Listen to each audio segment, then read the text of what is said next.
"Good morning, Rachel," said Kirsty Tate. Rachel Walker yawned, stretched, and opened her eyes. For a moment she could not think where she was. Then she remembered and sat up in her sleeping bag, feeling excited. She had spent the night at the Science Museum sleepover, and she had already shared 3 amazing adventures with her best friend Kirsty and the Discovery Fairies. "Good morning," she said. "Is it time to get up?" Kirsty nodded. All around them, children and grown-ups were yawning and crawling out of their sleeping bags. Mr. Tate, who had come to the sleepover too, smiled at them.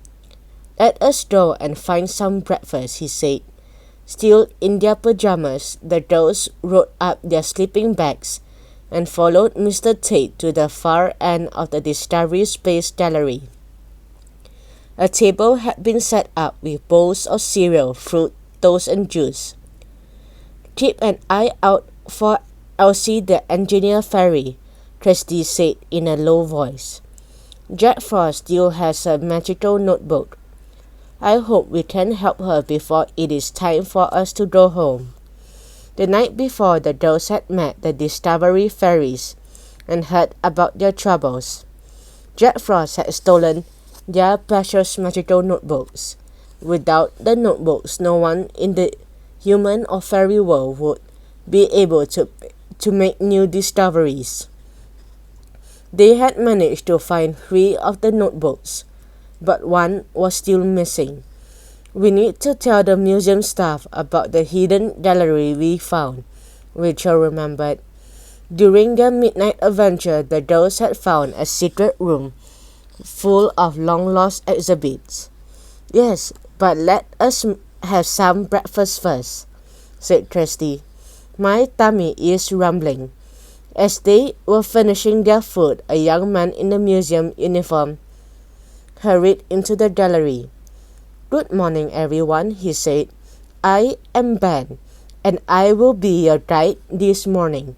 I hope you slept well and had a wonderful evening. Before you all go home, we have one last discovery for you. Please follow me." Feeling excited, the group from the Discovery Space Gallery followed him through long corridors and up a flight of steps. At the top, they saw a big sign, "Explore Engineering Gallery." The children who had slept in the other galleries were already there. "Come and join the fun," said Ben, running up the stairs ahead of them. "We have got a great challenge for you all this morning." Rachel and Kirsty hurried up the steps and into the gallery. It was filled with lights, and they gasped when they looked up. The ceiling was high, dome roof made of glass. The early morning sun was already shining brightly, and the sky was a brilliant blue. "Welcome to the tallest gallery in the museum," said Ben. He jumped on a little podium and smiled at the crowd of people. "This gallery celebrates some of the most amazing works in the world," Ben said. "Engineers help us to make our dreams come true. They design incredible buildings and bridges so that we can go higher and further than ever before. Take a look around at some of the pictures and exhibits. You will see some blueprints too. Blueprints are drawings that show how the buildings are put together. We hope you will be inspired." As he spoke, more museum staff came in, carrying large boxes. "In these boxes, you will find pens, papers, and straws," Ben went on. "In fact, you will find everything you need to complete your next challenge. We want you to design and build a tower out of these straws. The tallest tower you can, right here in the gallery." A gasp went around the room.